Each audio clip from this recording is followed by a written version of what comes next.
I got this teeny tiny little doll toy. Let's break into it and see what's in here. It comes plastic wrapped so that this bottom part stays on, but then it makes it hard for kids to get into because that thing is not coming open unless you cut it.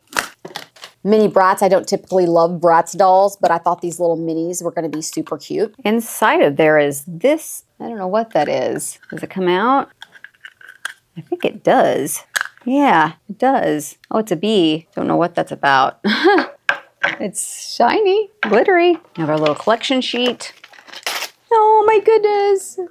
It's also taped. Kind of hard to open. As long as you have an adult helping, I think you can get in there.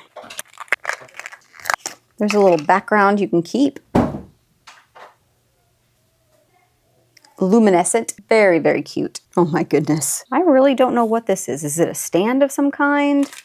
I guess, well, didn't really seem to be a very good stand if that's what it's supposed to be. No, definitely not a stand. And then there's another one in here. So whatever, well, goodbye. Let's see what we've got here. Oh my goodness. Okay, taped up. A little stand, a base for her feet. She has a little crown and ponytails, and she looks a lot like a pony. Very cute.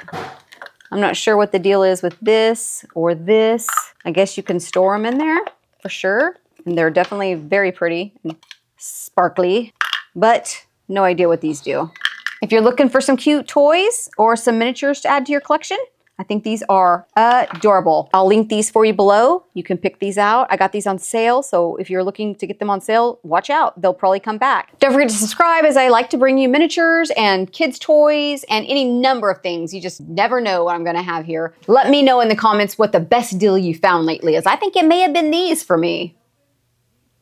See you real soon.